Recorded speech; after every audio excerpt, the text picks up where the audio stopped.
Hello, welcome to Age of Water. Now, this game is amazing. This game has so many good things about it that, to be honest, I don't really care if the developers made a couple of mistakes during the development. Just look at how cool the boats are. Of course, these are all endgame boats, but it's probably one of the only games where you can actually customize your vehicle fully. Now, this is a vehicle-based game, and I think it's the best vehicle-based game in the world currently. You might be saying, well, there is World of Tanks, there is War Thunder, and so much. No. Those are not customization. Those are just using presets. And here you have a lot of freedom to do basically what you want. Now, of course, the ships are not only the way they look. You need to put guns, you need to put energy, you need to put energy storage, you need to put speed, acceleration, ballast, or, your ship will otherwise your ship will just go from the left to the right and you cannot do anything. So yeah, this is a starter ship. This is where you start at, with only the captain and one character. You can actually see the characters lounging on the boat if you don't have... I mean, if you have some free space, otherwise you'll not see them. Currently, all of the crew members in here, in my boat, are manning the guns and doing some other stuff. Captain is always there. Oh, scratching his head as well. So yeah, let's speak about the game itself. So what is the game about?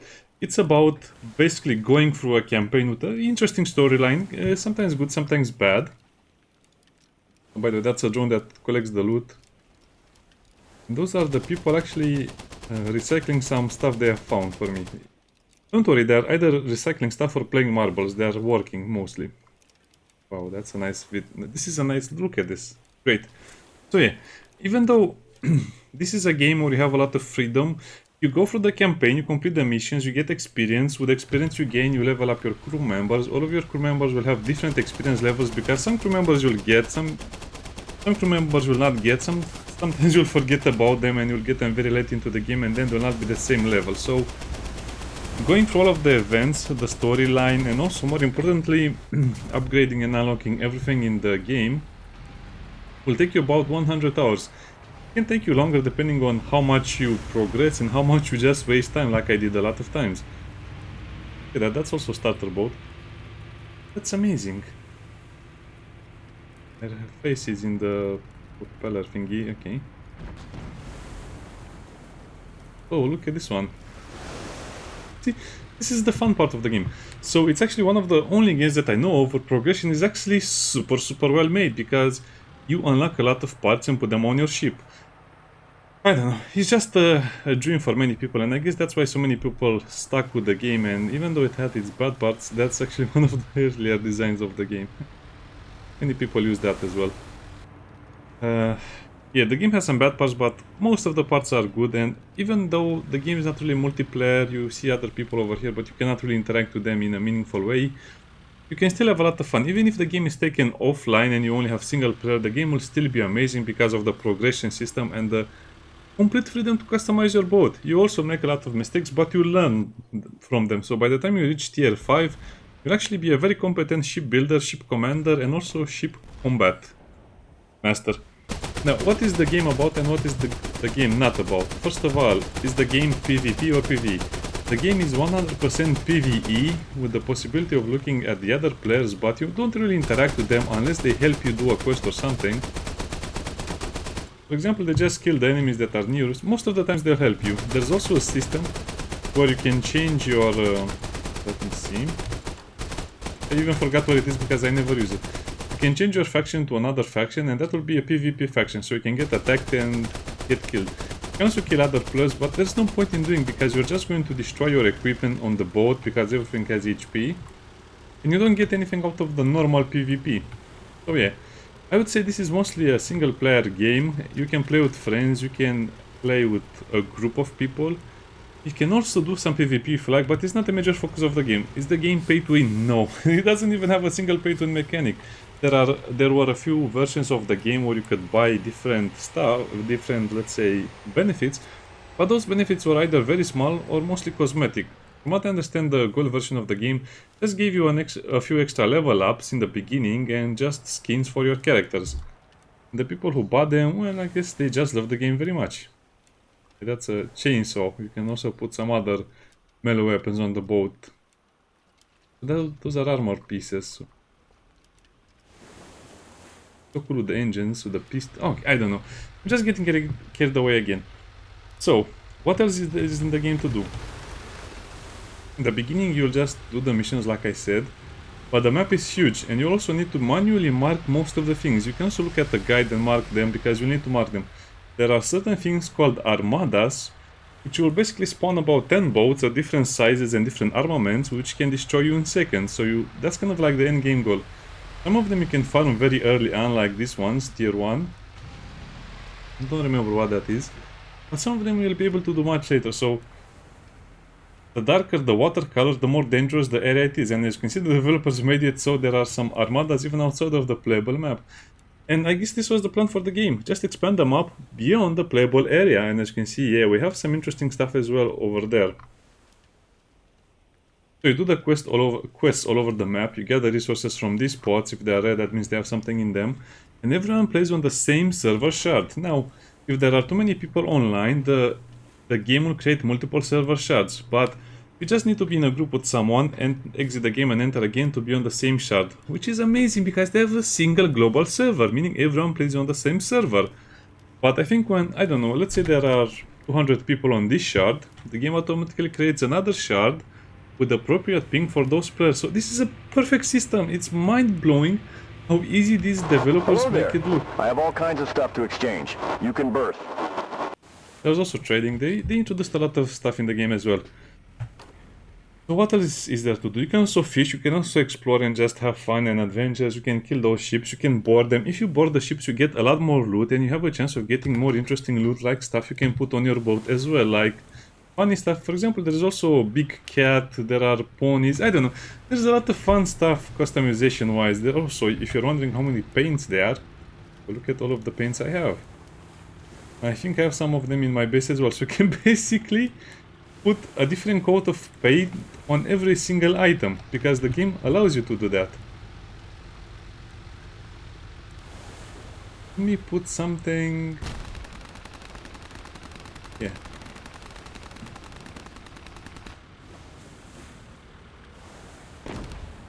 Just imagine how much you can do with all of this. It's limitless possibilities, and I keep saying this. It's amazing how much the developers could do. Eptol, what is even this supposed to be? I don't know. And these are weapon pieces that you can make weapons, but it's kind of a funny system. You take the weapon parts, you can upgrade them. Sometimes you find higher tier parts, and then you go back to your base and build better weapons. And you can also do a lot of other things as well. And this is one of the bugs I was talking about. Sometimes they forget certain things and they remove your steering wheel, which will make you unable to move your boat at all. Fun bug, right? Okay, now let's go to the base building aspect of the game. The base is... every player has a player base in 3 wells. And there you can do a lot of things. And when I say a lot of things, I really mean a lot of things. City up. So, over here you build stuff. It's actually amazing because the production... I don't know. It's a very complex game. It's not hard to learn, but it's definitely... how should I put it? It's very hard to master. You play it and you learn it and then you have to master it. So there are buildings that will produce raw materials, and then there are buildings that will produce basically ship parts or guns. That's the important part. And you also have to power all of them.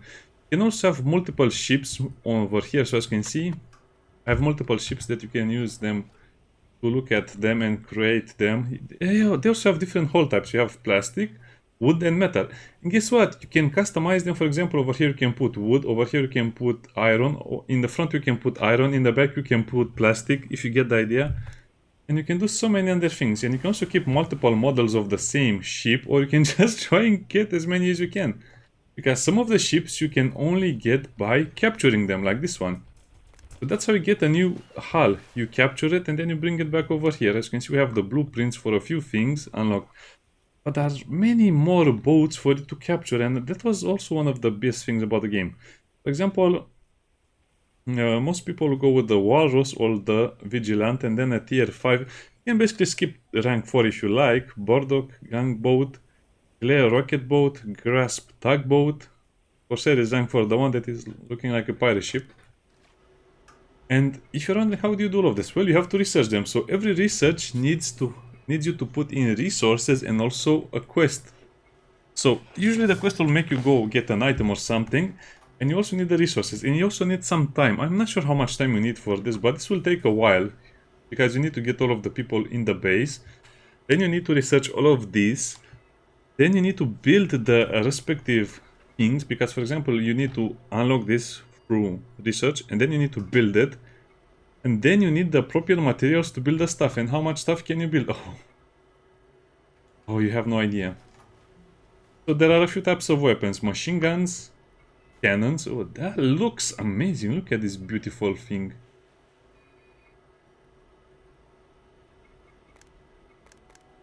You also see how many slots it occupies. As you can see, the way they occupy slots is very interesting, because they don't have, let's say, a round thing or a square one. All of these things will have different spaces they occupy. So this will occupy 3 squares from top to bottom and 3 squares from the left to the right. So that means this will actually occupy, let's say, 9 spaces. So you have to build them in a certain way. You have to put them in a certain way on your boat. So machine guns, grenade launchers, cannons. Wow! This is, by the way, these are new things, and that's why I'm looking at them.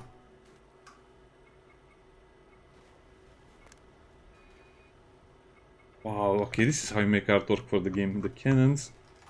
Oh, yeah, you also have the flak cannons. I guess they're like shotguns. So grenade launcher, machine gun, flak cannons. Flak cannons, yeah, they're exactly how they sound like.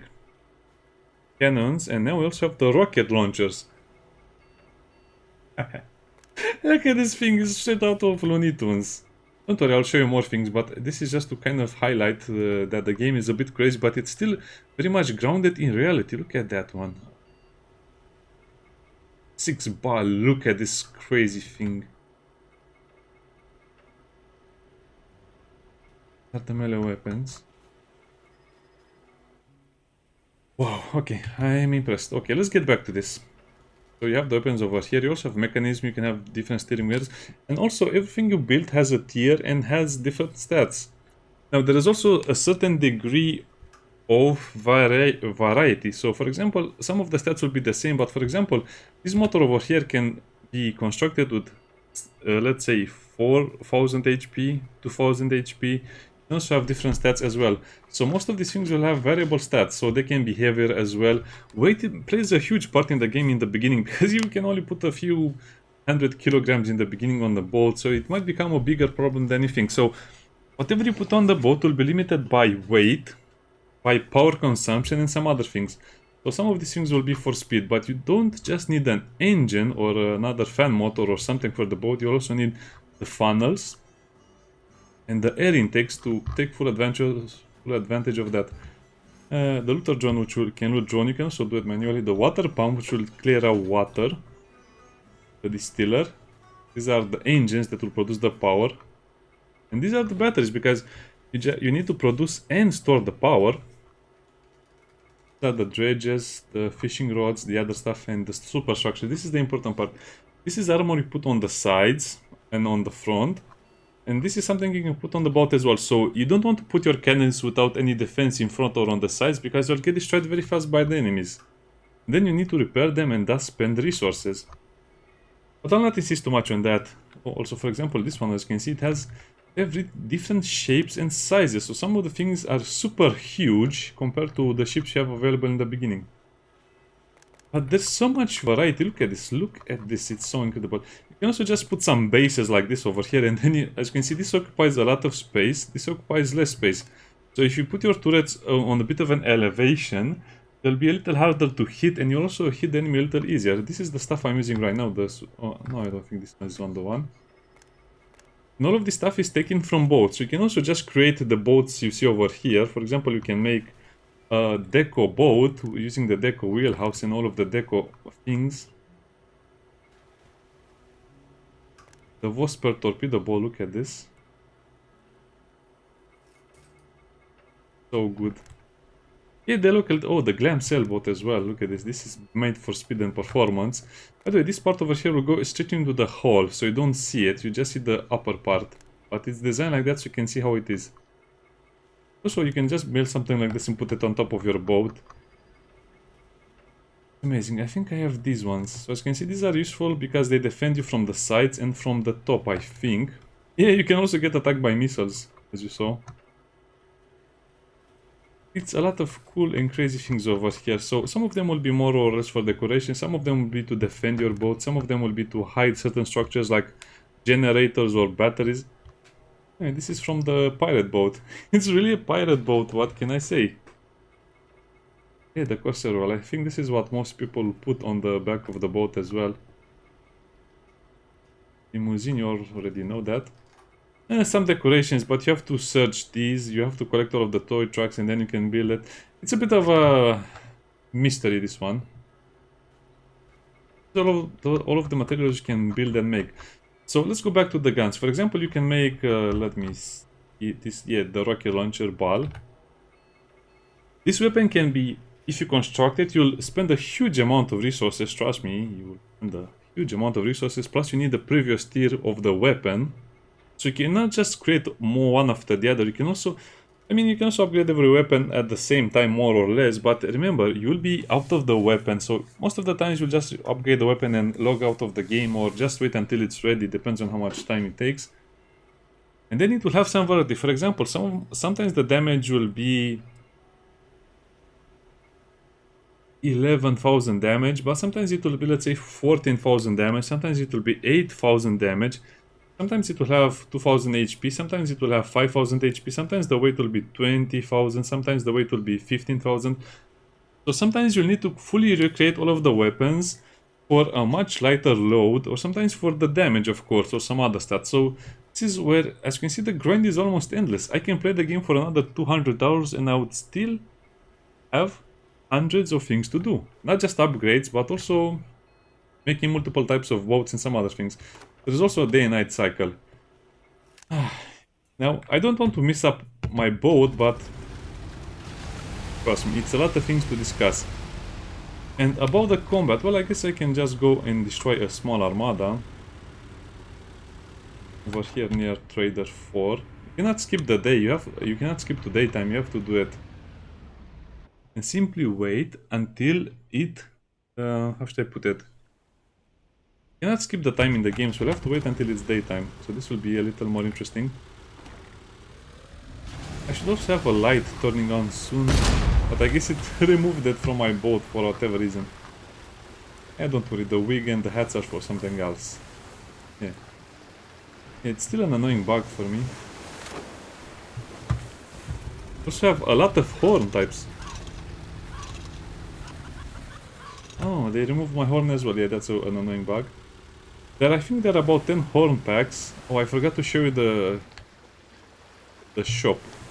The shop, you buy items with in-game money that you earn by destroying these big ships.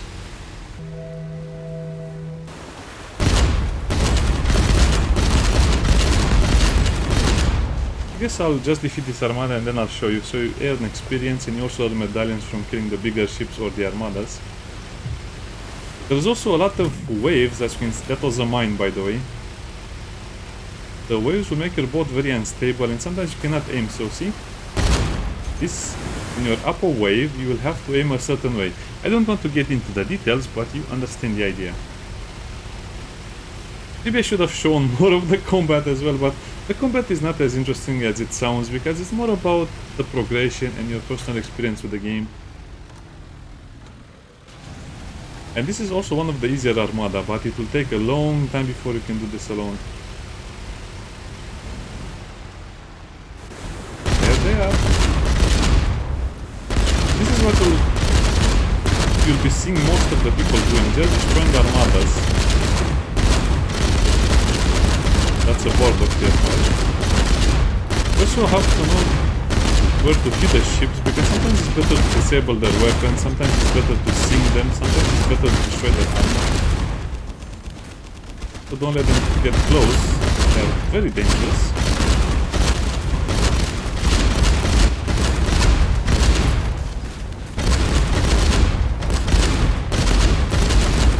Sometimes it's a lot better to, just go away and come back. Sometimes it's better to run, I don't know. Depends on a lot of things, but I wanted to explain all of those things before we arrive at this part, because you don't understand much from this one.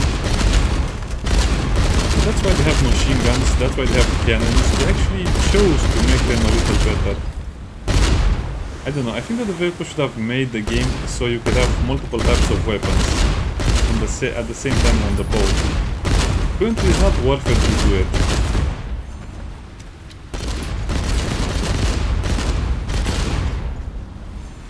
Okay. And those are the medallions you use to buy a lot of stuff in the shop. Of course this is oversimplifying the game because, yeah, like I said, this is you can also just go over the boat or ram them. This is also one of the fun things. But yeah, this is basically the combat. It's a lot harder to understand the combat if you don't do the other stuff first. So all of your crew members will have certain skills that you want to upgrade and of course use in a certain way. For example, the captain, most of the time you'll want to have super cargo, which increases the cargo hold. Ship captain, boarding. And then let's see, for the other people you want to for them to have bonuses on the weapon they use, which is cannons in this case. Put over here, yeah, I think she also has some interesting skills. Or rather, preserve additional equipping during boarding. So when you board a boat, you can basically find, let's say, all of the stuff you see over here, but a lower tier, because this is pretty high tier. You can find these things, maybe one of these, or two of these.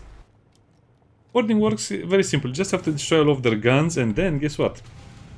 You can board them and get a lot more gear from them, and also more interesting things. Sometimes you can get some crazy stuff as well, but again, I don't want to insist too much on those things.